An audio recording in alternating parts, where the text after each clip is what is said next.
Sayuta ka inampingan, kamot nga makugihon puno sa kubal sa panahon. Nga diig sa payan kung ikaw gitamay, basta ang pag-ani kanimo daw bulawan kung mapundo.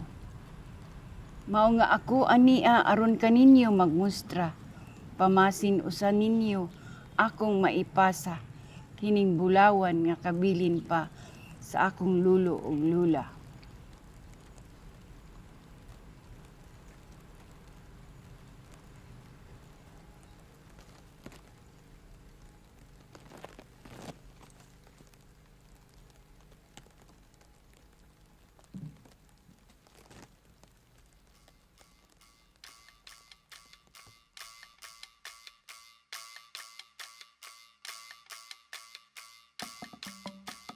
Ang heirloom seeds, yun yung pamana.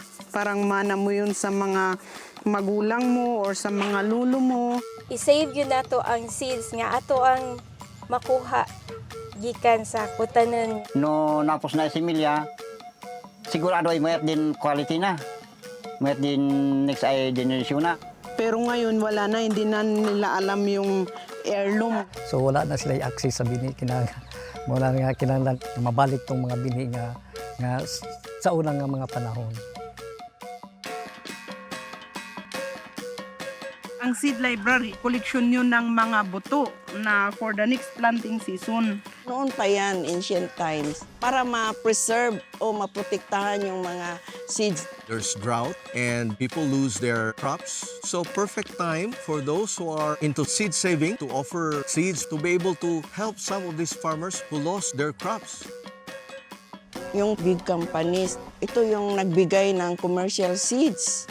Isang cropping lang po. So, ang gawin ng mga magsasaka ay magiging dependent na lang sila sa mga big corporations. Kaakibat pa yung mga chemicals, kailangan mong bumili. Kung the more sila nangayo og synthetic na fertilizer, pugson man gid nila nga makaabot silang daghan, not thinking for the future nga. Kanara di ay ang nakaguba sa ilahang panginabuhi. Importante yung binhi sa buhay ng tao. Yun ang advocacy ko. Ipamimigay ko man ito sa mga kapwa ko farmer, sa pamilya ko rin, sa sumusunod na henerasyon.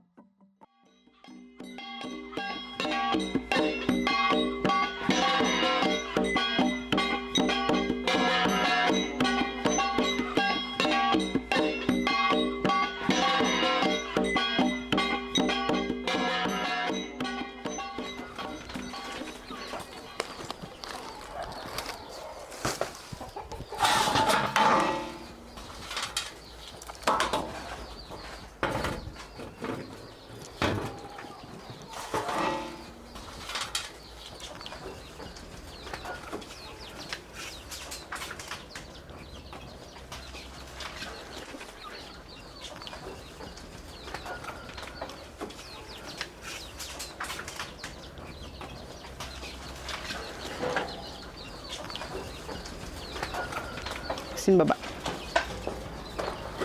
Baliktad mo gamin, ipusipos mo. Si Doy, adito ay pangaganak. Ate ninyo yan.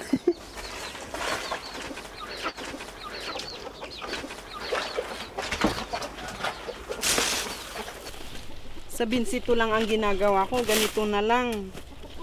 Kaya kasi konti lang naman.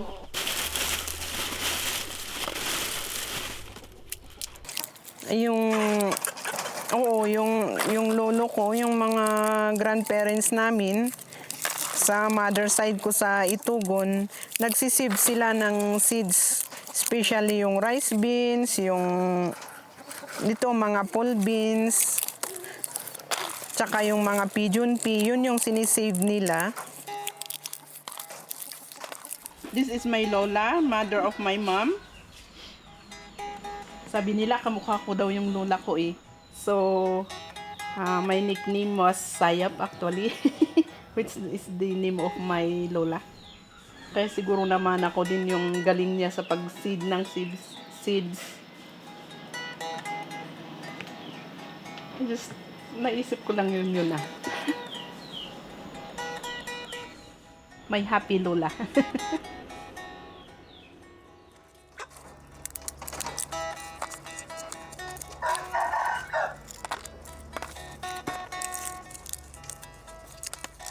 Galing ako sa tribo ng mga Kangkanaay dito sa Benguet. Noon, nung mga bata pa kami, yung kultura ng ganitong shearing seeds, sasabihin lang nung neighbor mo or kapamilya mo na, do you have seeds? May seeds ka ba na ganito? O kung meron ka, meron, punta ka lang sa bahay, kunin mo, ganun. Hindi mo na iniisip kung ibabalik pa niya or babayaran or ano, kung may mga seeds ka na wala siya, parang mag-exchange kayo, mag-seed swap kayo. Pero ngayon, kunti na lang yung sasabihin mong magbigay sila kasi ang sasabihin nila sa'yo, bumili ka sa farm supply. Malaki ang relasyon ng pagko-commercialize ng mga buto at sa kultura ng mga IP.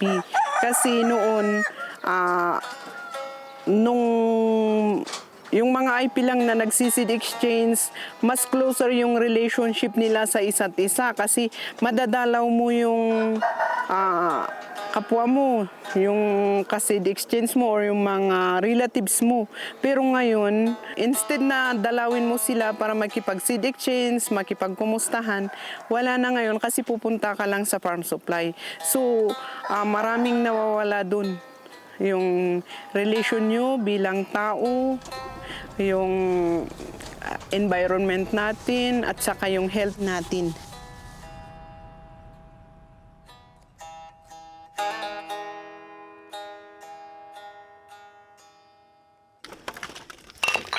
Ibalik Yung ko. kayabang. Ang tawag dito is kayabang. Yan ay pagat magay-abot na ng kayabang mo. Ay, naabu-abutan na. May holes yung kayabang ni Manong Mac. Oo. Ako lagyan ng sige. Ganito siya. Sika unong sakon. May sika. Ito yung ano noon na Yung kung old saan fashioned. nilalagay yung kamote and then on top the child. if you had Doon tayo. Pag-harvest ng halaman, ganon at ilagay dito agad. Parang bag, kung bag ilagay dito. Kung dito, this one. Tayo na. Tayo na. Let's go. Let's go Wala mo. in harvest. Let's go in harvest.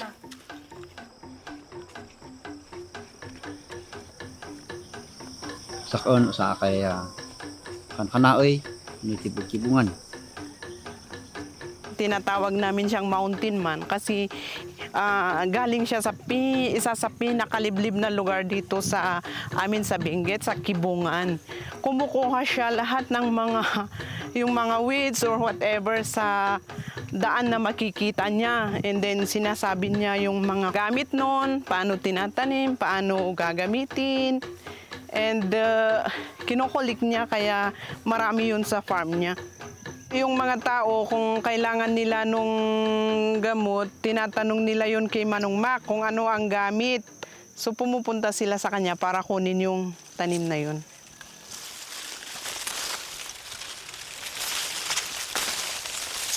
Awan ay daan makatang nan udong. Doy da.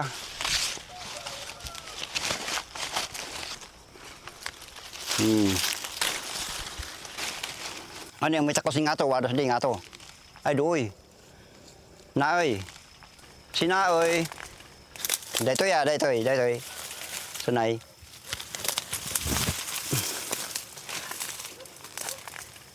Sinay ano ka? Sinaiwa ka. Say agas na din baby. Din infant ay baby. Dengan pumuraw day han nga makasuso, han makadidi. Adi makasuso. Tataputon da na. Din dakdakan medyo dakdak mo sinay. Putuon da. Kanon dan internod. Yatas di. Putuon da kasadi. Sinay di nga da na yung waka alip. Sinay di alip ay kanan me. Tata kanon din internod na.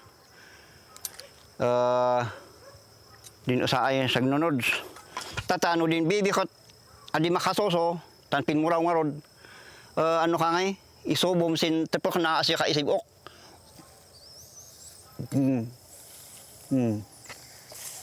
Isubom sin ngiwat di bibi. Asya day bibi. Asya day bibi ipuyot mo ay isibok mo ngay. Asya day kasam day bibi. Din juice na, undo din tutot na. Kanon nga day bibi, may ko day may ano kasin ay dila na. At makaan din sakit di. Lolo ay kananda, malolo din baby. No malolo din baby, sa agas dana. Alip di nga dana ay waka. Sunay. Native na ay makan.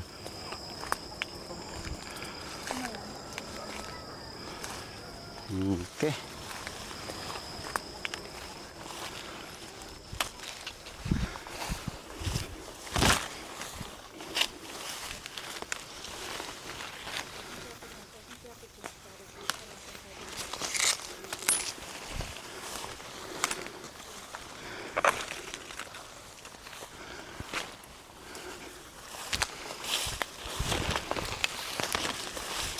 Okay.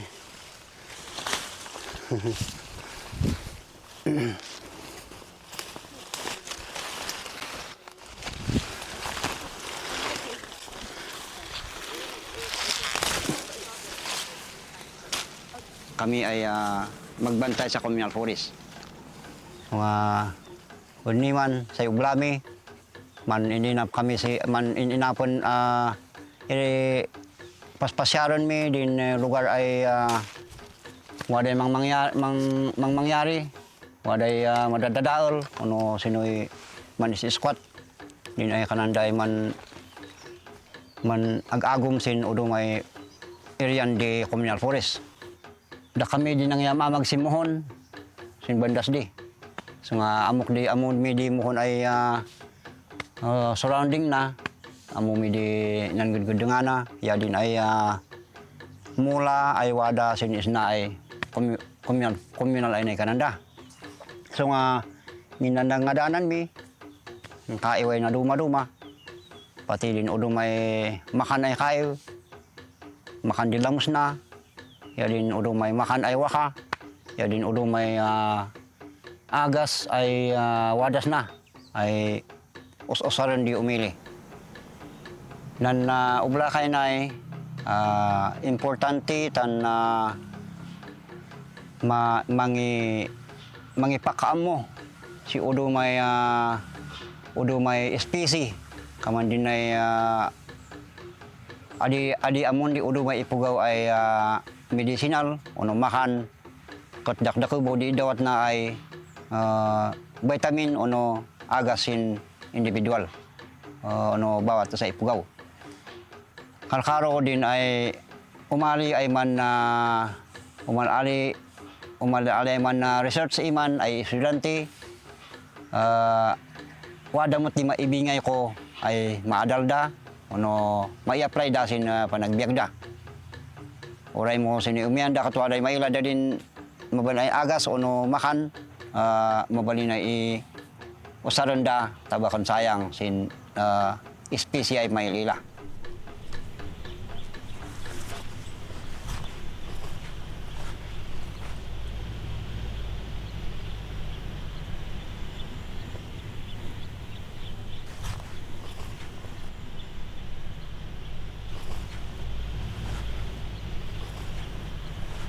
No mamingsan sin ay oblak sina adadungay di man iskwat aguman da din ay kadan di area ay laydun day alaon tatano anak pasardong da ida man bungot da kaman ngay adi da patiyon ay da kami di man bantay ano mamingsan inapon da pay di ano ka inapon di pay di almasmi nuay almasmi. So nga wadi delikado na mamingsan pay ano pundas da kami. Masapul ay ayos ay usto ta di da ano ka, di da dumangran. Tanong maminsan sina ano ka nan at ati ko kami sinan nan pukpukan si kayo. Kinamatan isang nga kinamat mi sin bandas di. Tata ngem pagi ngay manlilibuo. Adi kami mailang ngenti umianda ngem kinamat ko naudo din kakadwak. Tata di magtuak sin medyo nang ato ka manina. Di nagtok di o sa ato takbanik ko ya atos di. Anakan mo bakanan pukot na di. So nga ngay laban nga iman ngay kamanak iman siguro nga kasin di apo adi ngot na ano ka na ilisin di apo din aksidente. Ngam na say na nangyari sa kun idi nandisuak na naligos ngay naligos din na ako. So nga idi niya ligos na gusto ay dumatang din kakadwak. Daing guyod day man at iso nga na nantawlay na luto kay ginuyod na. So nga sakit ko si more than 1 year. More than 1 year iso nga na bigot na. Kinmit kitoy din sa sikik. Ang kasin di apo ni man nantawlay ay mayat.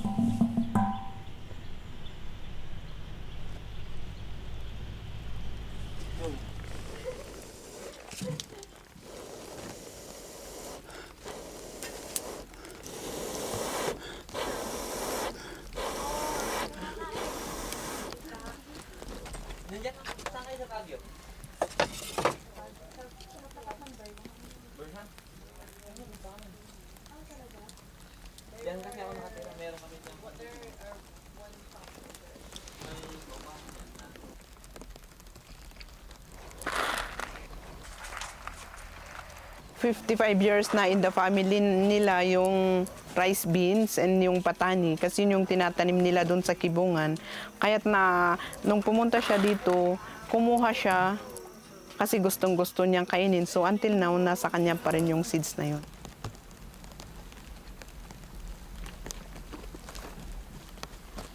Nan kampuay na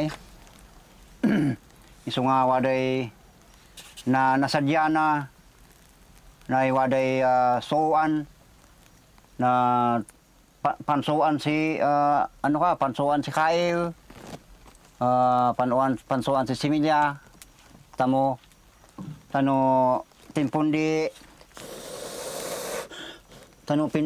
pinag-uudan problema magay sugit iso nga kapilan masapol ay wada din ay pang ablap ay madray mamgaan si siya ta di mabuotan tano adi may iud kami na sin ka practice mid idi mabubuotan din si Milya manbuguyan adi da gumabay.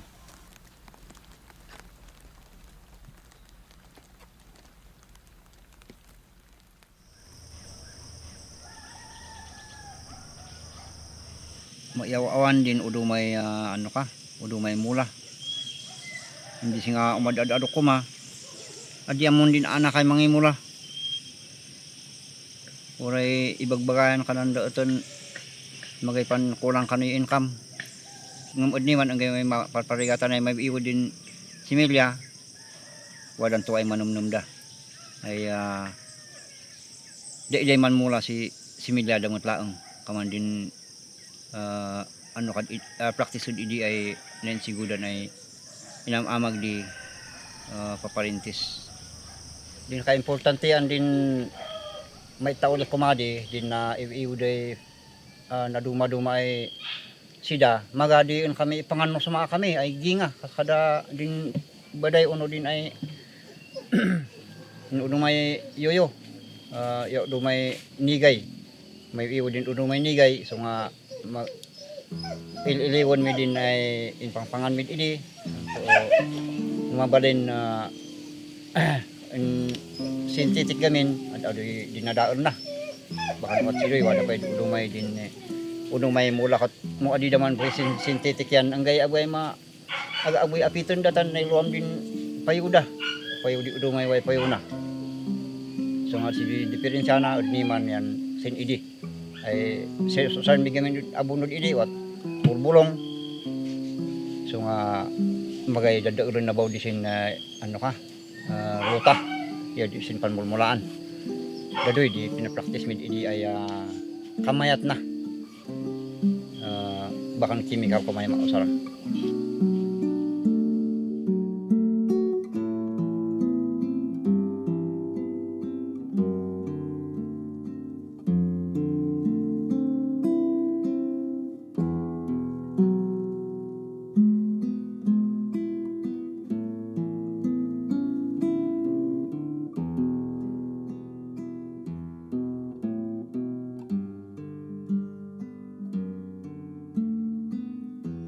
Ang sabi ng mga nagkukustiso, may kuwan daw, hindi nila matikman yung mga tamis ng pagkain. Ngiti muna. Ngiti. Ah, Ngiti muna. ah,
Nung buhay pa yung mother ko, nagsisave na sila ng seeds. Kasi kung saan-saan siya pumupunta, kinukulik niya yung mga seeds, tapos dinadala dito para itanim. Tapos, nung namatay siya, nung 1998, ang dami-dami niyang seeds, hindi namin alam kung anong gagawin namin kasi nakabalot sa mga tissue or sa mga paper and then nakalagay sa kwan. May mga history yun. Tapos yung brother ko, kasi noon hindi pa namin alam yung importansya ng seed saving. Kasi nakadepende na nga kami sa farm supply. And then, parang for the old folks na lang yung pagsisave ng seeds, pagtatanim ng mga ganito. Tapos yung ginawa nung younger brother ko, kasi wala na nga yung mother namin na magtatanim, niluto na lang, kinain. Itong areang ito sa parents ng mother ko. Way back in 1930s, andito na sila. Yung father ko naman, nagtanim-tanim siya ng maraming fruits. Mostly ang tinanim niya mga mangga. Itong fruit tree na ito, tinanim ng father ko 1981. Doon yung family house namin. Nung umuwi kami, it's harvesting time ng mga coffee. So, kasama ko yung apo ko, my granddaughter. Sabi ko sa kanya, kasi ang taas-taas nung kape, sabi ko, hawakan mo nga para ma-harvest ko yung nasa taas. Ay, ayoko ba? Kasi lilipad ako pataas pag kwan, sabi niya. So, natawa na lang ako. Isa yun sa happy moments kasi nung dumating yung father niya, sabi niya, Papa, si Lola, pinapahawak sa akin yun para maibato ako pataas.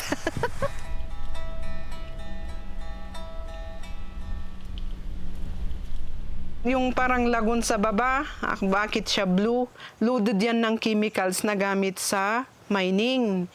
Kasi gumagamit sila ng mga chemicals para extract nila yung mga gold. Noon kasi, sa loob ng lupa sila nagtatunnel, nagmamines. Pero nung wala na silang makuhang minerals inside, yung ginawa ng mining corporation is parang hinaul nila yung surface. Yung lupa kasi may minerals daw doon. Yung mining is matagal na sila dito during the 1930s pa. Loose na yung soil dito sa surface kasi nga sa loob nito maraming tunnels yung kumpanya. So na-abandon na yung mga yun, yung mga timbers, syempre na sila, parang nag-rot na sila.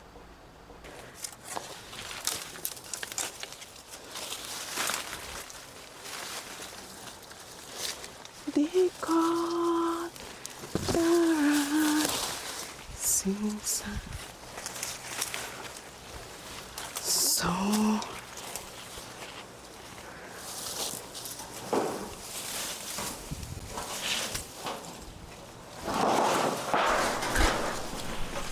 before Typhoon Umpong, may monsoon rains. So, almost 2 months na everyday yung ulan.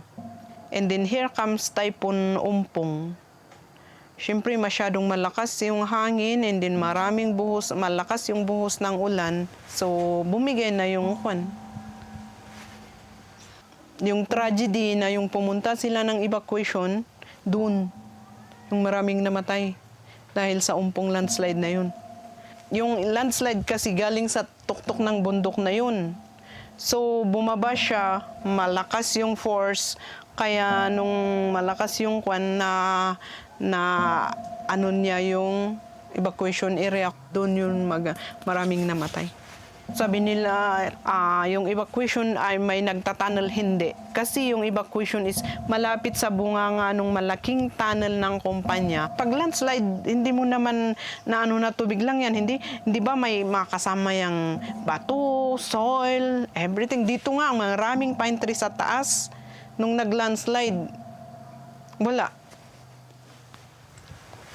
During that day, kasama ko yung apo ko. Yung anak ko, pumunta dun. Kasi may mga relatives kami dun. Sabi ko sa apo ko, punta tayo sa kabila para maglaba ako. Kaya dala-dala ko yung laundry basket.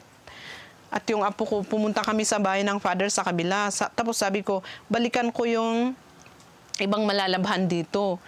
Tapos nung paglabas ko sa bahay namin, nakita ko, ba't may tubig? Dati naman, may kanal dun sa bandan, sa kwan ng road. So sabi ko, ba't may tubig dito? Tapos nung gumagawa ako ng kanal para hindi pumunta sa bahay namin yung tubig, pababa na yung anak ko. Sabi niya, ma, ako na lang dyan kasi medyo nag-landslide sa taas, pumunta ka na Kinalulo, sabi niya. So nung nung umakyat na ako sa road, may landslide nga. So medyo magkukross na ako, another landslide came, kaya kamuntik na ako doon.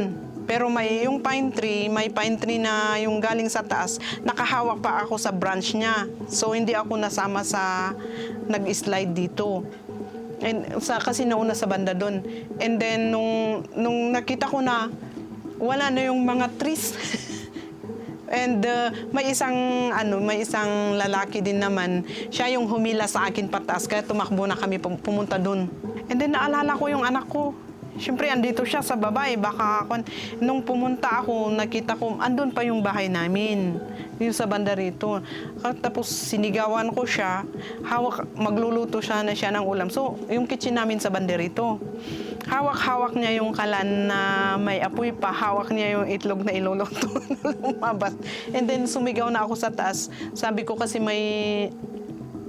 yung nagre-rent kasi dito, nilagyan ng may fence. Kaya sinigawan ko na lang yung anak ko, sirain mo na yung fence pumunta ka na sa bahay ng uncle mo banda para makalabas siya. So, ganun yung nangyari that time. And then, yung lakas-lakas ng buhos ng ulan. Tapos, yung apo ko hawak-hawak pa yung aso niya. Pumunta yung mga pulis, sabi nila, Manang, kailangan mo na pumunta na kayo sa evacuation. Pero ako that time, gusto ko munang yung bahay namin, whatever na masisecure namin. Pero wala na, kaya sabi ng mga pulis, Manang, don't force us na kailangan puwersahin kang dalhin sa evacuation. Kaya, ayun, Dala ko yung apo ko. Pumunta na kami ng evacuation. Ang iniisip ko noon, after sa evacuation, makakabalik kami dito. Kasi hindi ko alam na ganun pala kagrabe yung nangyari. Yung bahay namin wala na. Pumunta na sa lagoon.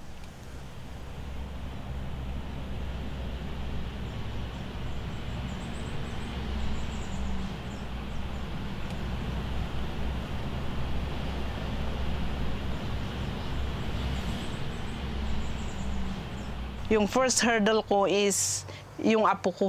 Kasi yung first problem, hindi ko ma-explain sa kanya kasi nung nakatira pa kami dito, may alaga siyang aso, manok, and then mga doves.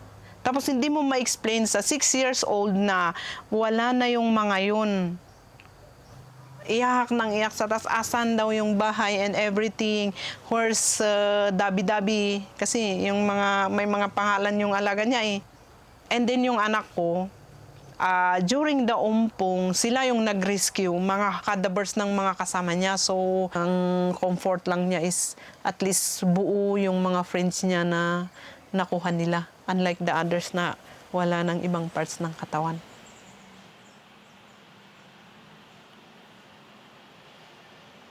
Kaya inabot din ako ng more than 1 year bago ako mapunta ulit dito. Pero yun nga, sabi nila, there's no place like home. I grew here talaga. So, ang ano ko na lang, ayoko din namang mawala sa amin to. Kasi sabi nila, pwede naming ibenta, pero hindi kaya ng feelings ko na ibenta namin to.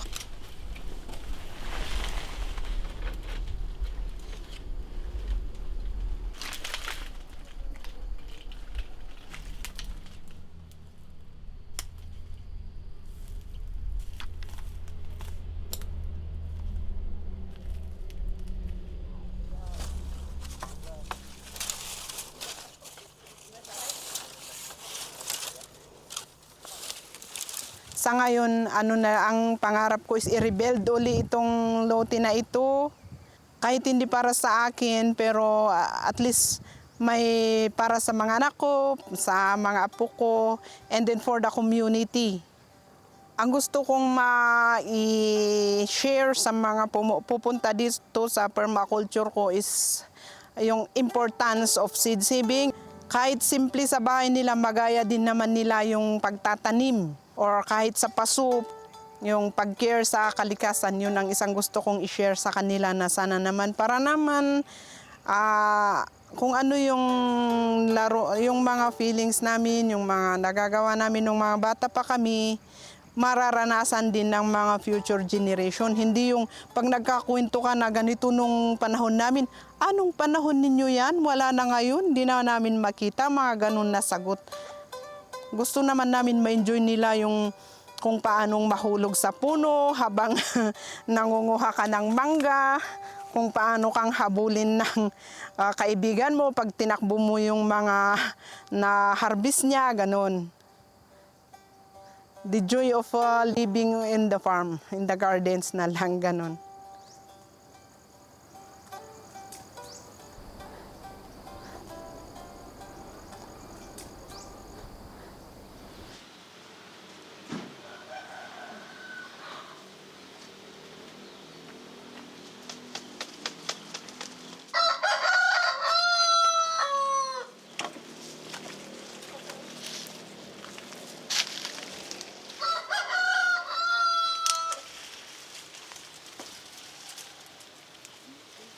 Land is nothing without seeds.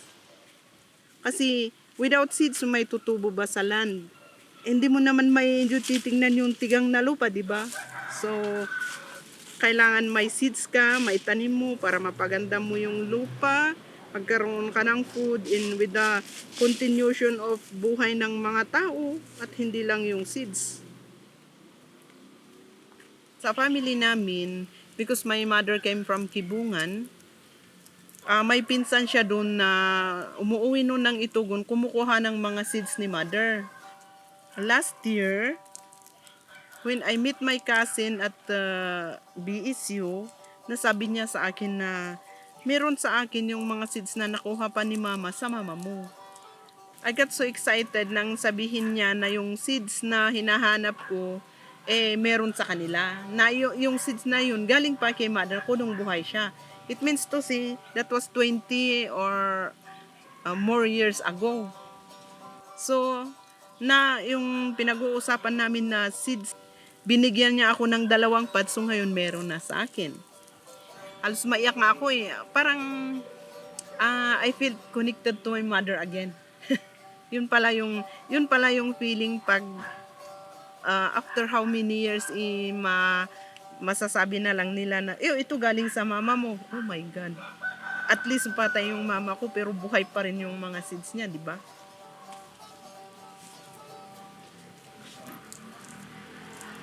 Ganun.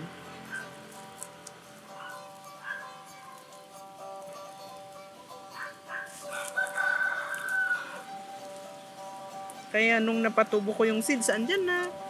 Yung 2 pads, makikita natin mamaya. Papakita ko sa inyo.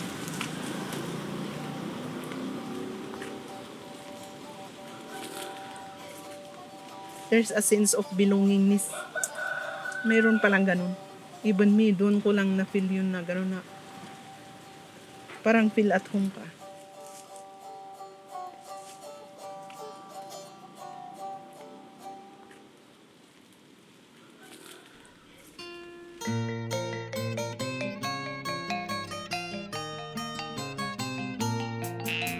Ako'y sinilang sa isang bayan ng Cotabato, kasing gulo ng tao, kasing gulo ng mundo. Dahil di Ako si Eduardo Iduliante Sr. Nagpuyo din sa President Rojas, North Cotabato, isa ka mag-uuma o isa ka farmer breeder. Sa rice breeding, pagtakip ng palay, yung bottle niya, magtakip na mga 12 o'clock man, magtakip na siya. So dito ka sa alas 3 ng hapon, doon ka kukuha ng babae at yung i-masculate mo. Ano ba yung emasculation? Yung anter, ito yung anter yung yellow. May 6 tayo na anter. Ito yung lalaki. Ito yung ikakat mo, yung kukunin mo, kuhaon mo na siya. And then, pagkahuman niya na, takipan mo ng glassine bag, pangalanan nimo, may pangalan sa babae at sa lalaki. Kinaumagahan, mga 8 o'clock, nagpupulinit ka na. After 7 days, i-check upin mo kung na-develop ba. Yun. Pag makita mo yung may tumubo na bigas, successful ka. Kung mahitabo man nga mailog ang ako ang kuwan, maparegister ang ako ang mga bini sa lain, may posibilidad ako mapriso. Dili na ko pwede nga ikuha lang ako ang mga parent materials. So, bakit namin gusto na i-aminda yung Republic Act 7308? Dahil ito yung mga mangyayari. Halimbawa, yung isang magsasaka na si Wado Idulantes ay meron siyang na process na magandang quality na binhi. At ito ay ninakaw ng isang private corporation at nabigyan ng intellectual property rights. So, nawawala na ng rights si Wado sa kanyang sariling binhi dahil hindi na ito sa kanya. So, ang pwedeng mangyayari kay Wado ay pwede siyang ikulong dahil bakit niya tinanim yung binhi na hindi na sa kanya? Bakit niya ipinagbili na hindi yung sa kanya? So, ang nakakatakot yun na batas dahil nawawala ng rights yung mga magsasaka.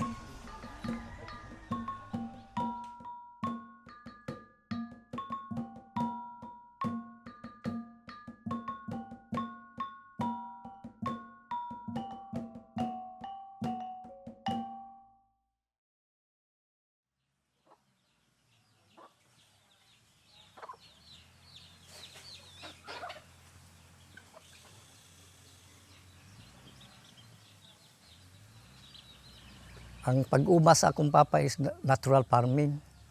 So nakita na ko na sa gamay pa ko, mga nag-edad pa ko og mga 4 years old siguro. Tungod kay nag-uban-uban man ko sa akong papa kung panahon sa paghinlo sa basakan, mga amot. Di nakita na ko dito sa natural farming nila nga diin nga wala pa sila mo gamit og mga inputs, mga chemical. Nag-abot gyud ang produkto nga daan og bag-o. Siyempre ang yuta sa una tambok pa siya, tambunok pa siya. So pag-abot sa katong Masagana 99, gi-promote na siya sa gobyerno. Paunlarin natin ang palayan sa mapabagong paraan. Makisabi sa kilusan, Masagana 99. Masagana 99 was an agricultural program of the late President Ferdinand Marcos in the 1970s aimed to boost the country's rice production. So gi-adapt na sa mga mag-uuma. And then dito na sila nakakrisis kay naghina-hina na sila tungod kay ang gikuan sa gobyerno nga gipautang sila sa mga inputs, and then time nga na-failure sila, dito na nagsugod ang ilahang pagkakuan. And then ang ilang gigamit na mga binhi sa gobyerno na, dili na itong mga traditional nga mga seeds nga gikan pa sa ilahang mga ginikanan. So mao na to siya nagsugod nga nakita na ko nga nagdako na ko hantod nga nagulitaw ko, wala na nahitabo itong panahon na nga nag-abot ang among pagkaon nga gitaguan. Wala na nako na siya makita. Di na nga nag-edad kog mga 18 years old. Wala na siya nakita nako na nga kuan tungod kay nagapos na sa utang, nanay utang ang mga farmer. Labi na gyud sa akong papa. Pero ang akong papa ato nga time kapadayon na gyapon siya og konbensyonal hantod nga niabot gyapon diri. Kay wala man sila pamaagi nga unsaon nila pagbalik sa kuan sa yuta. Ano to na mindset na nila tong mga gitudo sa gobyerno. Then sa itong 1990s nga pagsugod na magbasak diri, konbensyonal yun ang dagan diri, konbensyonal yun. So wala may mga binhi nga natipigan, palit lang yun yung binhi. Alin sa year 2000 may mga nag-andi diri mga NGO nga nag-conduct og farmer field school sa rice breeding. So gi-convince ko nila sa isa ka staff. So dagan pagligid sa mga katuigan 2004 naka-develop ko og binhi. Naka-develop ko naka-breed ko og binhi, and then ako nang gipadaghan. Napukoy ako din nga gitipigan. So abot sa panahon nga katong ako mga seleksyon, gitanom na ko, gitrial, gikaon og ilaga, nahurot yuto siya, nawala. So ato nga time, ako po tungod kay organic akong gigamit, ginabaligya na nako sa trader. So alkansi naman ko kay organic man. Organic akong gina-deliver, nga gamay ra gud ang iyang abot. So nahuna ako nga balik lang ko konbensyonal. Ibalik lang ko konbensyonal sa bagay na amang ko'y binhi nga nabilin, anak ko ba. So ibalik ko konbensyonal. Muna to nga time nga ang akong panginabuhi medyo nakuha na complicated na. Naghanap kong utang. Siyempre, pingalaw sa mga estudyante niya, ato nga monocrop ba? Monocrop ka. Wala kay pamaagi nga kuan ba? So, salig lang ka sa abot, sa humay. Kasi wala kang kwarta nga mapalit. Kasi pag-harvest mo, utangan ka na daan, kay nangutang ka na sa trader. So, balik ka naman sa trader pag kuan. Pag bayad mo, balik naman utang naman. So, gamay raman, ang mabili ra gyud sa imo, konsumo ra gyud sa pamilya nimo. Sa organic naman, walang inputs na ginagamit mo. Nandiyan sa palibot sa nimo ang kuan, natural nga nga gamito nimo. So, atong 2017, balik na po ko breeding. Muna to siya nga, kini siya daghana.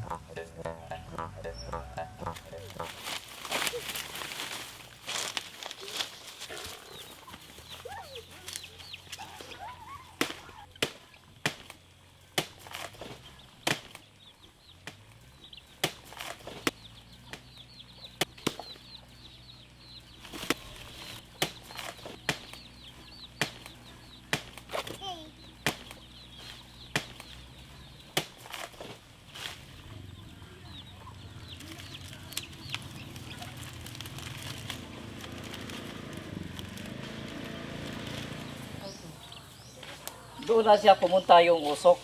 Nandun na. Yung usok niya pumunta. Muna dito, ito na yung resulta. Ito na. Magganon siya.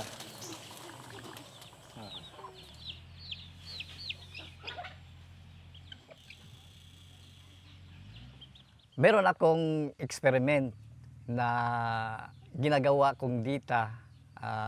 Ito po ni-present ko sa mayors ng iba't ibang probinsya. Kung magkaparehas ang presyo sa inorganic, sa organic, sa kabubuan, lamang kunti yung inorganic. Ang lamang ini, 3,468. Wala pa ma-appeal sa mga hinungdan diri sa datos. Siyempre, kung mogamit ka og mga chemical, mga pesticide, siyempre, ikaw magkasakit jud ka. Magkasakit ka. Hasta tibok nimong pamilya. Then, kulang pa ang kuan, ang income nimo sa imong monocrop. Katong 3,468 kulang pa sa mga medical. So kung buot sabton, kung atong balansihon na siya, lamang si organic. Kung certified organic ka ng gobyerno, yung presyo ng kilo ng palay mo is 20, malamang. Kaysa inorganic na 16.50 ang kuan. So kung kukumpute natin, malamang si organic ng 23,258. So lamang si farmer ang organic kaysa inorganic. Harvest per year. Woo! Harvest expenses. Organic. Yeah.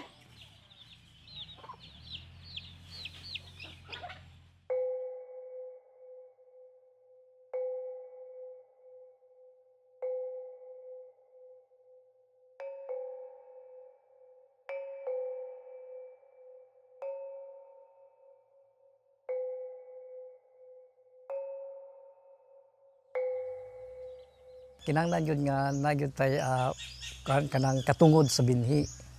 Di ka na sa mga maguwag, sa mga ninuno ng mga binhi nga nasunod na sa ilang mga anak nga nasunod. Napadayon ang ilang panginabuhian. Like na sa karon nga di nakawala yung mga binhi nga na hinay-hinay na kawala. So wala na sila access sa binhi mula nga kinahanglan nga nagyud tay katungod sa binhi nga magtipig sa mga binhi karon nga kuan nga mabalik tong mga binhi nga sa unang nga mga panahon.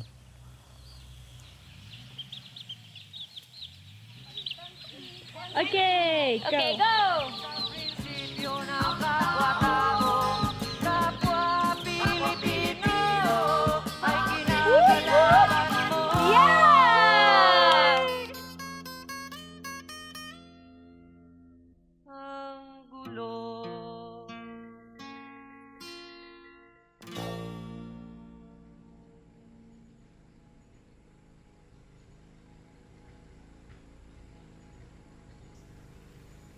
Sa mga nakalipas na panahon, Ang national government ay mayroong programa na mapataas ang anin ng aming pananim sa sakahan. Bilang bahagi ng programang ito, ang aming lokal na pamahalaan ay humingi ng pahintulot na gamitin ang isang parte ng aking sakahan para sa experiment ng epekto ng iba't ibang organic inputs. Isang karangalan sa akin makipag-collaborate sa kanila at nanapili ang aking sakahan para sa experiment. Na matapos ang masusing pag-aaral ng national government, ay nagsimulang subsidize ang ganitong uri ng pananim base sa resulta ng datos. Ang lokal na pamahalaan ay nagsimulang mamigay ng subsidy sa lahat ng magsasaka na may katulad sa aking pananim. Lahat ng magsasaka ay makakatanggap ng subsidy mula sa gobyerno. Sa masamang palad, ang pangalan ko ay binura upang di makakatanggap ng tulong mula sa lokal na pamahalaan. Humingi ako ng dahilan sa pagkakatanggal ko sa listahan ng beneficiary, ngunit walang maayos na sagot. Sa kanilang ginawa sa akin, malinaw ang politikal na dahilan, sapagkat ang pamilya namin ay isa ring politiko na naglilingkod sa bayan. Mangyari lamang oposisyon sa kasakalukuyang political dynasty sa aming bayan. Kahit anong gawin nilang pagpigil na di makapaglingkod ang aming pamilya sa bayan, ay patuloy na iniluklok ng taong bayan. Kaya gano'n na lamang ang ginagawa na di kami maisali sa mga binibigay ng gobyernong benepisyo. Kamakailan lang may malakas na bagyo at nasalanta ang aming nag-iisang organic at seed saving training facility. Talagang sira lahat ng tiningnan namin ito.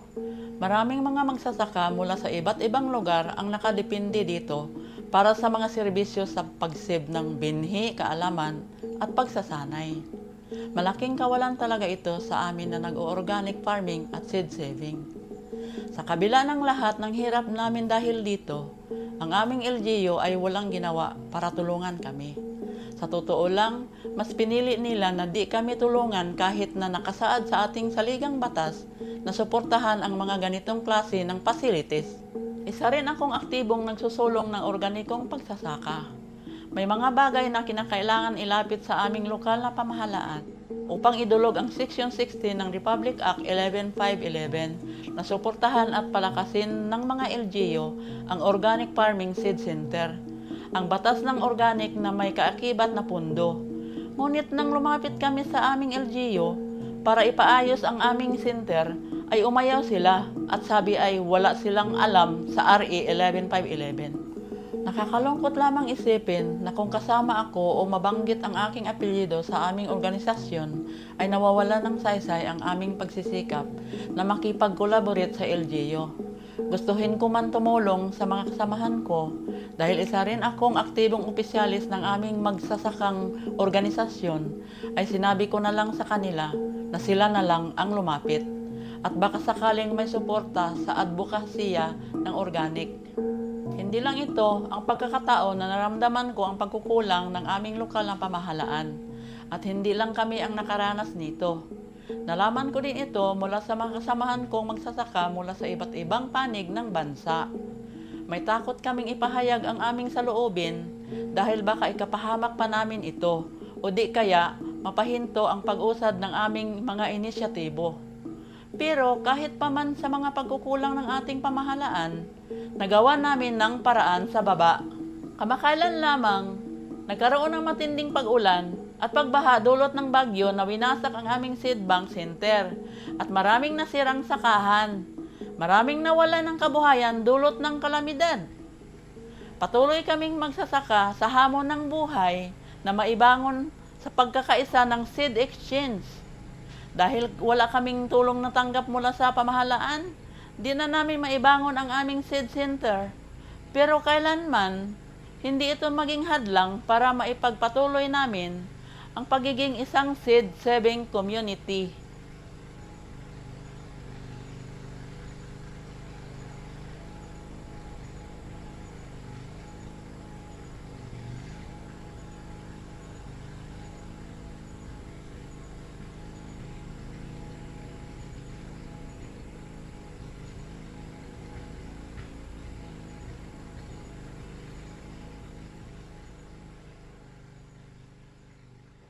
Ako'y pobreng alindaw sa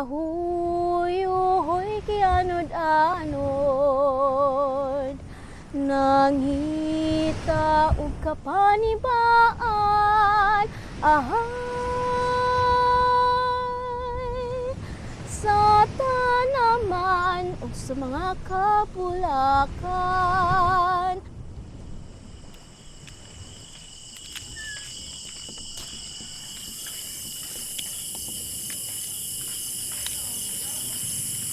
Sometimes when I arrive at night, I can still work.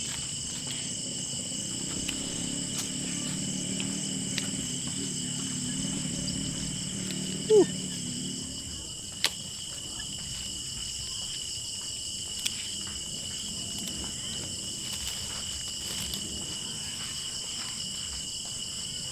Ang sama nito, kuan na ni? Gulang na sir. Gulang na. This is for seed saving. So we save some for seed saving.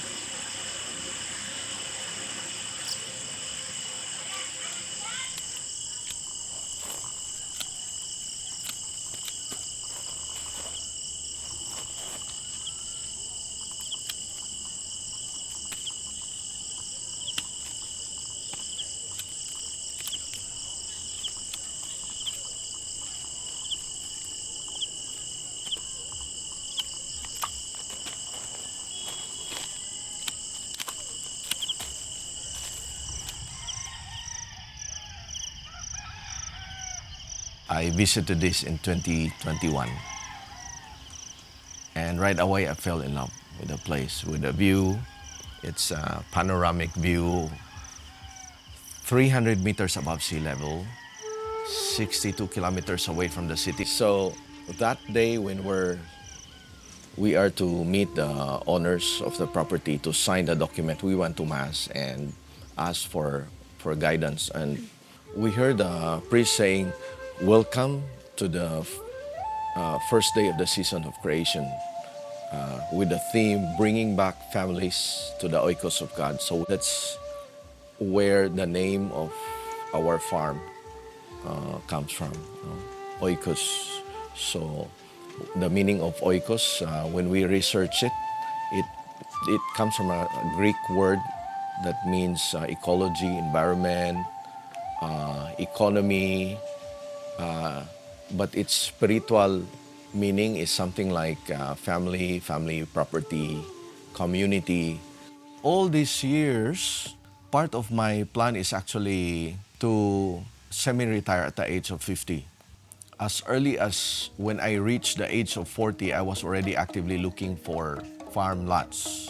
Having this farm, I think it's not that difficult already because, for example, I'm a graduate of business management, so I already have the principles of entrepreneurship wherein we manage the resources. In fact, I also invited an architect to do the site development. And then I asked professionals to do the inventory of the trees. We sent to the laboratory the soil samples so we will know, things like that. We made steps to understand where we are now.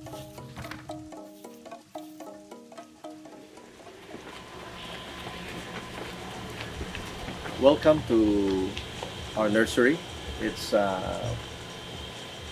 is basically a nursery for mostly native trees, Philippine native trees.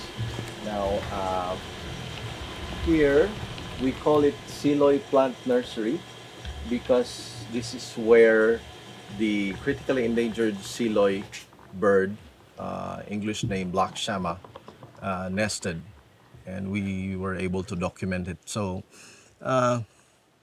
it's unusual for a critically endangered wild Black Shama to nest in a populated area, much more that people pass through this area. So let me point to you where the Black Shama or Siloy nested. It nested here, you see the nest. And I just put yellow this for the water of the mom Black Shama. That was last year. So we were wondering, and I asked, please come inside. And I asked my farmers, have they ever experienced this siloy or black shama nesting in their area or around their house? And their answer is never. They never experienced it, and said, wow, how could that be? That this critically endangered bird nested right here at the main gate of the nursery. So nobody could answer. At the moment, I have 11 farmers, but nobody could answer. Why? They're in the wild, and usually they're afraid of people. But how come that this mother siloy nested there? So I was really in deep thinking and trying to find the answers. And eventually, when I came in and looked around, I found the answer. Perhaps the mother siloy said, I'm nesting in this nursery because I see the future home of my children. We have 75,000 Philippine native tree seedlings inside.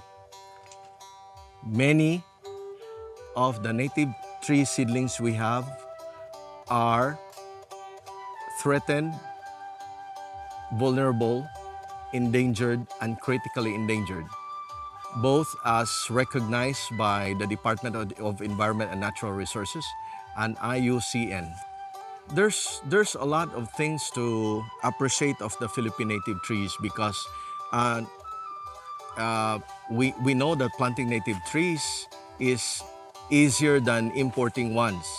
Philippine native trees, they thrive in our place, in our locality, no? So there is less in terms of attention and taking care of them because they're native. I mean, they live just here in this place. And second is taking care of native trees is like increasing the area of habitat for birds and animals in the Philippines, no? Their homes. You are increasing the biodiversity, the homes of the birds, bats, butterflies, and bees, and those including underneath. With the arboretum that we have, it's a living tree museum for Philippine native trees, and the seeds that I bought mostly taken from the deep forest, deep jungles of places in Mindanao and in Visayas and Luzon. And our intention, our direction is to allow them to grow and become mother trees. So when they become mother trees, they flower, they bear fruits, they give out seeds. And that's when we collect seeds for germination, planting, making seedlings and sharing it to the community so they can grow more of these types of native trees. There are native trees that are no longer available in our area, but of which we know that centuries before, these trees are found in our place. For example, a perfect example is Tindalo. Magellan's Cross was made out of Tindalo wood. Magellan's Cross is the landmark of Cebu. When Magellan, the Portuguese explorer, came to the Philippines and landed in Cebu, together with the friars, they made a cross which is a landmark in Cebu. It's found in downtown Cebu City. It's made of Tindalo wood. So naturally, we would say that if it's made of Tindalo and you can't find any Tindalo wood or tree anywhere in Cebu, it means that it has become extinct already. But I learned that there are Tindalo trees found in other different areas in the Philippines. So It's found in the Philippines and it grows in the Philippines in a tropical country. So therefore, we can grow it back in Cebu. It's an important tree for us. There's a lot of history to it if we plant Tindalo. Seed saving is very important to me because when we have mother trees, we are assured that there is a constant supply of native tree seeds. We are able to sustain the number of trees and seedlings and fruits in the future generations to come.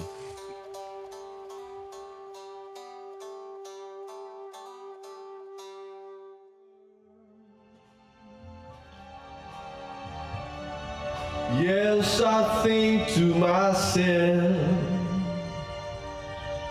what a wonderful world. Save seeds to have a wonderful world. Plant trees. Yay!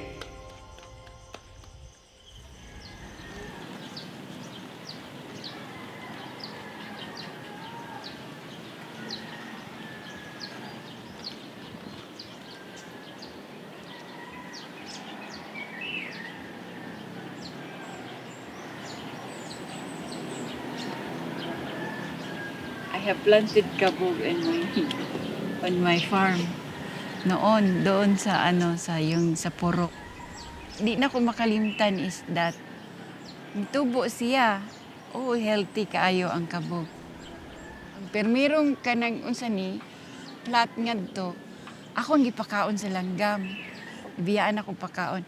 Kining sunod nga plat, ako ang gimiskituruan. Gibutangan yun akong muskitiro para di jud sila makalusot, di makakain kay. Ako una is, ako din siya i-plant og another. Sunod na ko, i-plant na sad nako. So isave gyud doon ako ang seed natong kabog. Karon kay, naabot man ang kanang pag-harvest, abot og harvest. Abi nako, ang pag-harvest sa kabog is parehas og humay. Ingon ana. Di, gi-harvest na ako tanan yan. Na ako sa akong Facebook, gana, pasan-pasan, murag humay. Karon pag adto na ako dito sa usa ka farmer, pag adto na ako dito. Dili man day ana pag-harvest. No? Kataramang tumoy mo harvestan anaan ra. There's a bamboo stick, na murag i-sharpen lang niya.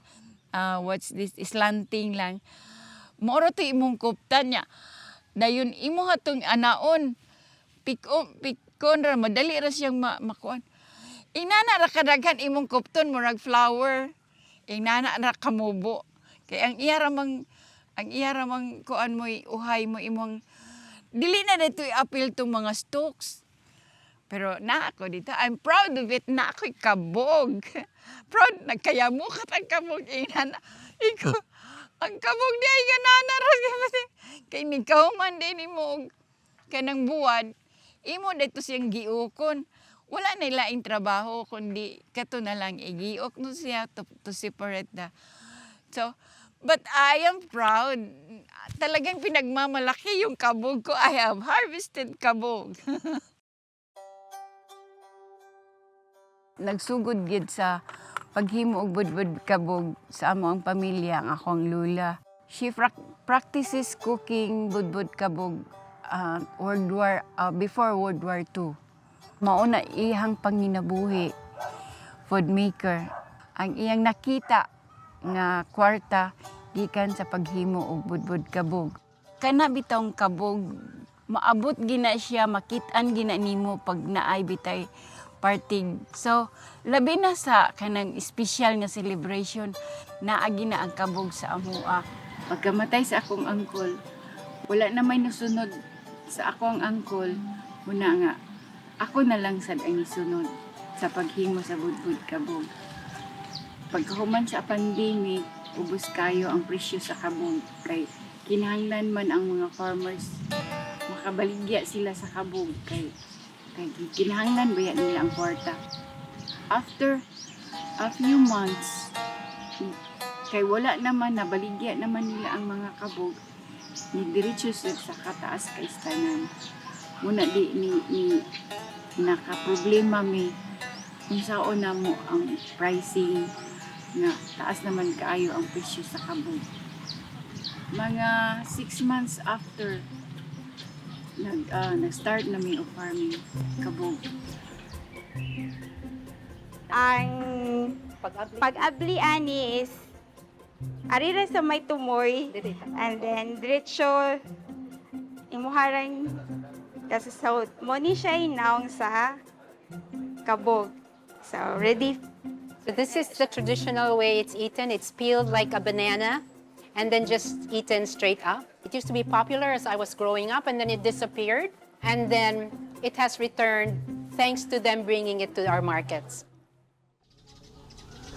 Ko manggod ta nga puro budbud kabog ang ato ang namataan ba nga naka atong gikaon tamis niya karon nga murag giluto ni tatay og Valenciana mura siya kanang laig taste para sa ato itong mga bata patagyod nga kanang manimaho na ang kahumot sa diluto ni Uncle Tinoy mga kabog. And then managan dito sa ilahang balay kay mangutana og naluto na ba? Habi, see? Chives. Here we go. We go to the kitchen.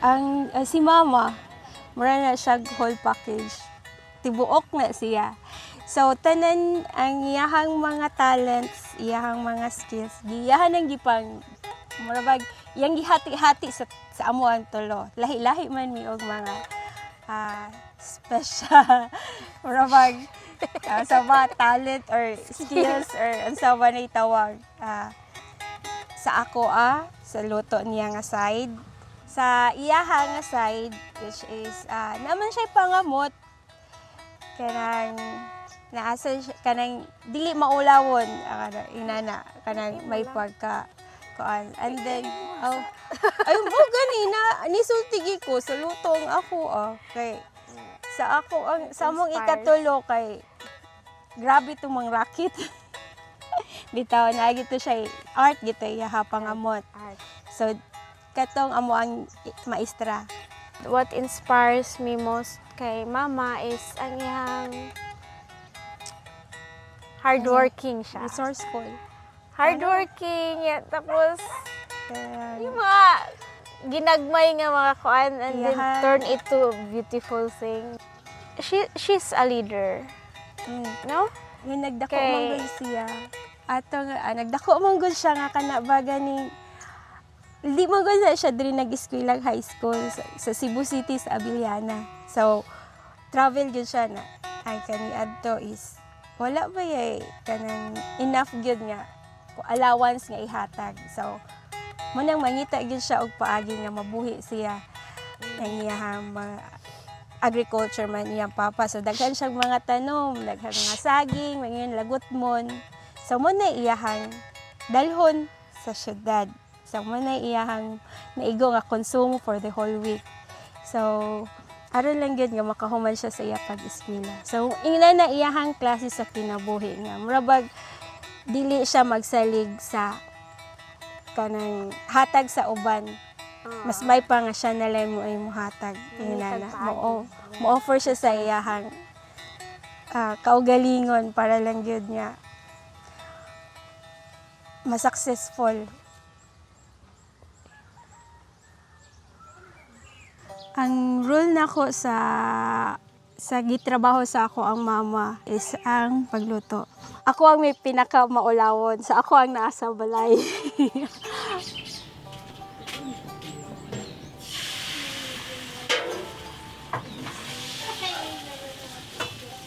Kung sa gardening sad, sa farming, naapod ko kay gusto pod ko sa mananom sa mga kay nindot man ang mananom kay naara ta magkuha sa kaunon. So ta mananom sa city. Ako say mo kuan niya, escort pud niya dito kay mas ang kusog cowboy man ta. Na ang kusog, ang baga nga face. Ya, mo manguan og mga customer, mo abi-abi pod sa mga bisita. Naasad ko ana. We're both mothers. Yeah. Solo Kung solo parents pag yun. So, yung mga pangsustento, yung mga we both help each other how to kuan nga na matabang na mo ang mga anak na mo, mga needs nila. So, ako sa magka-problema, naasad siya. Inga na, Mo back up from me Back sa up every na each magi other. weakness jud ka daw sa. So kung asa kon iyahay lang og sapwang kay di man good family man good ang mag tinabangay dili man laing tao. So ingon ana mi pag-train. Ya kinahanglan mag-una gyud ang pamilya. So kana. Wow.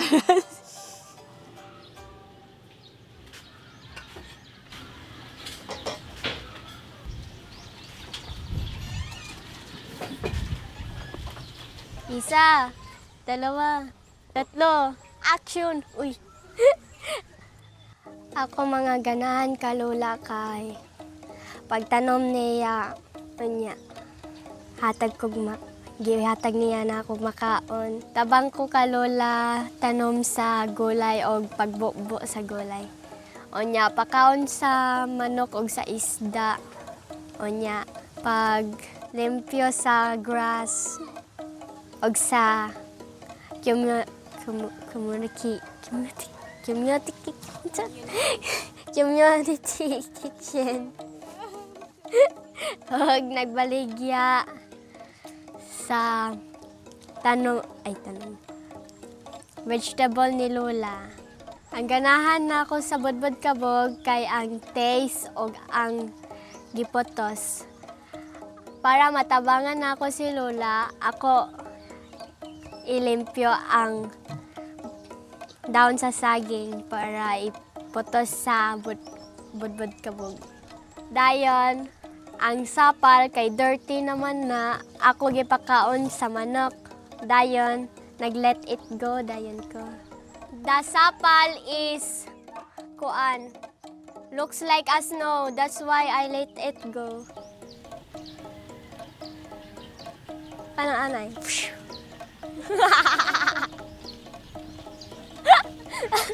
Nawas iyang kamot, oy. Mura mag-Miss Universe. Ada. Mapil ka, ana. Nawas kamot. Kili.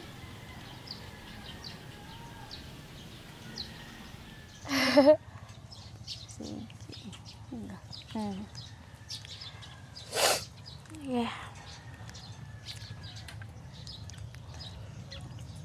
Ikaw, ano? Sige.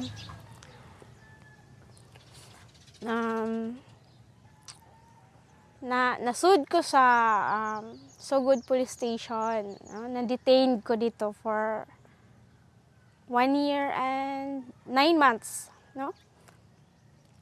Or at least, nindot ang dagan. No? Resulta niya, overcome na mo is acquitted siya sa ang among kaso. So, napamatud-an na mo nga, limpyo mi.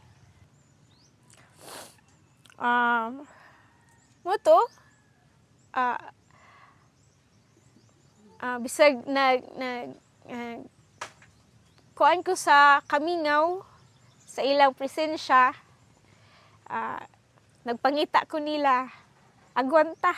Bisag wala sila kay kibaw man jud ko nga lisod pod sila mama dere. Ako lang isurrender ang tanan sa Ginoo. Ampo, prayers. Deep faith. Ma-okay lang ang tanan. Okay, naaram ako sa sulod.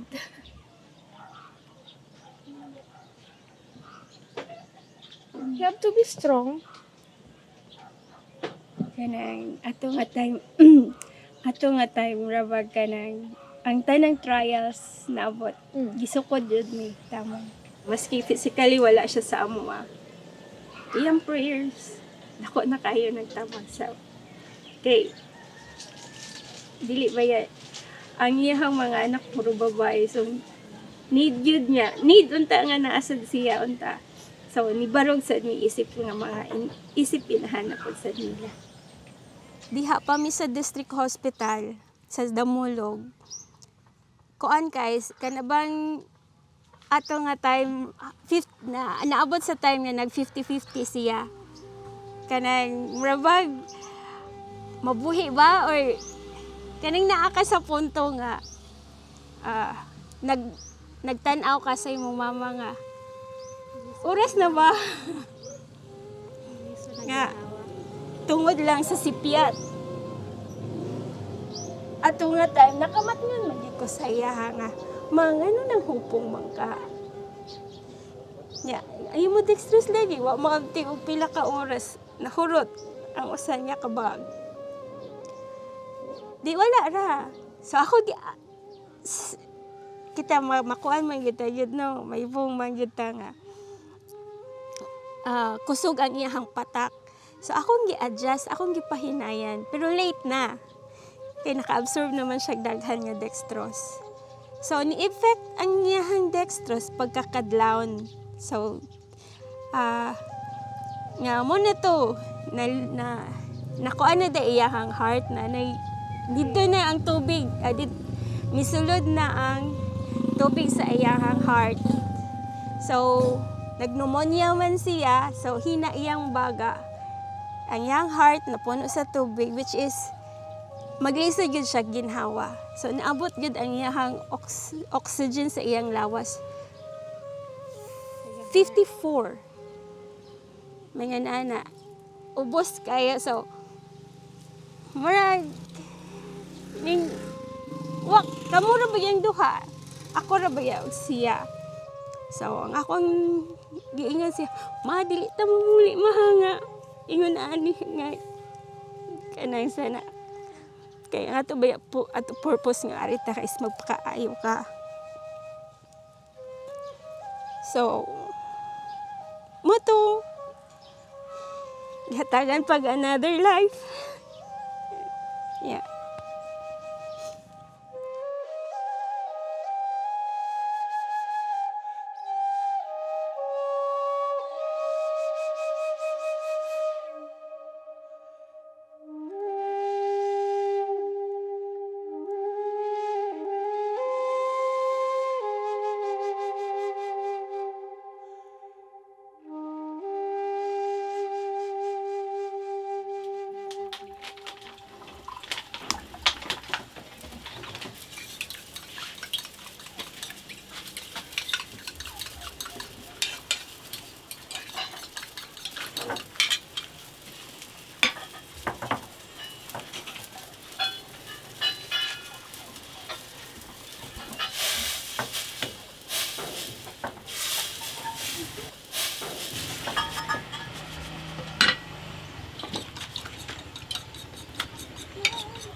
The pain is there, but it is a source of learning.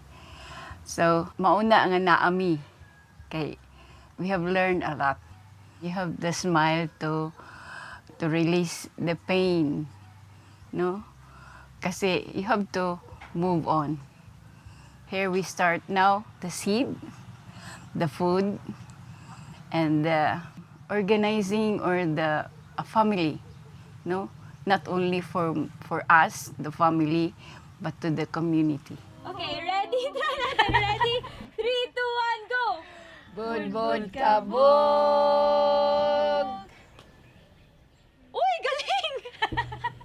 Ang ato ang budbud kabog kanang bitong karaan nga produkto produkto nga hangtod karon naa pagihapon sa ato ang komunidad. Usa ka bugat or bulawan, ingon pa atong i-value, usa ka bulawan nga produkto nga gikan sa ato ang mga mag-uuma o gikan sa amoa nga amo sad ning i-share sa ilaha, among ipaabot sa ilaha, among ihatag libre, no? Libre.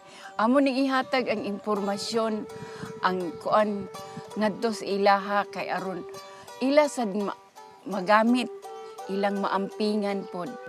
Kami tanan pamilya, gikan kanako ngadto sa akong mga anak nga may akong gipasahan, nakahibalo unsa ka precious, unsa ka kanang kataas og balor, unsa ka bulawan, ingon pa nga treasure nga amo ang gikuptan nga among ipasa.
kabilin pa ni Lulo ug Lula, pinasa sa mga kamot ni tatay ug mama. Karon bahandi ka nga akong gialima. Busain taon ang pingi, aron sama ninyo may maabtan pa. Among pangaliw po, nga ang kabiling bulawan magpabilin buhi sa matag usa. Aron magpadayon, mahimsog ug busog ang katilingban nga mihangop sa bahandi, kabilin pa ni Lulo ug Lula.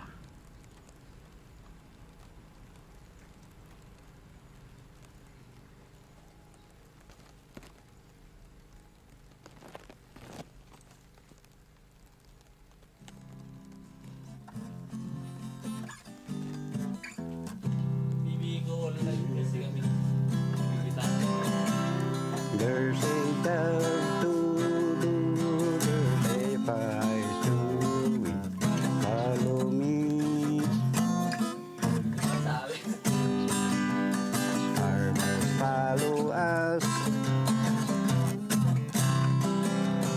and it won't be done till we all big.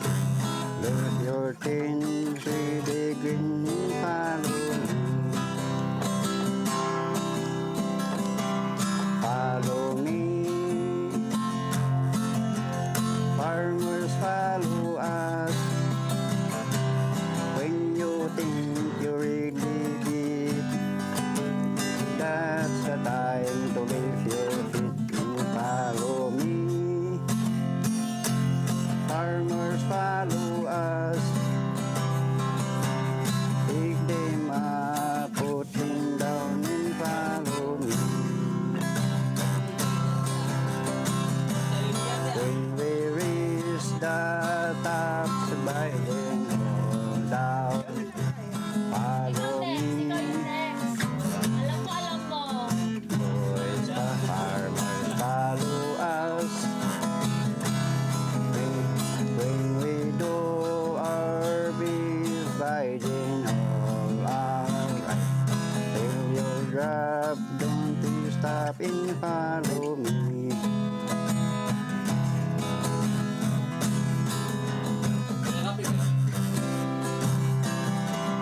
Follow me,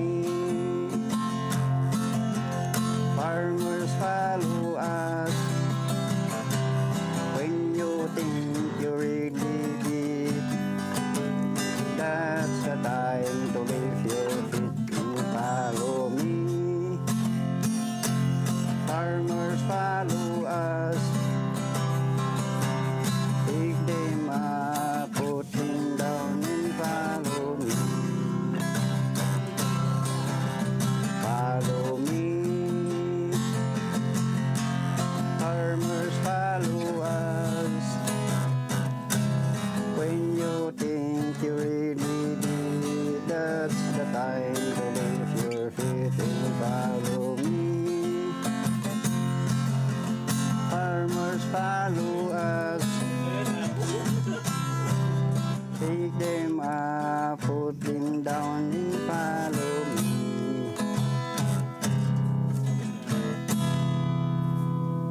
That's my song.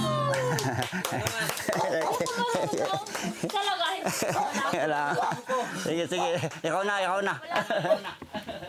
Thank you, Mano! Sorry. Thank you!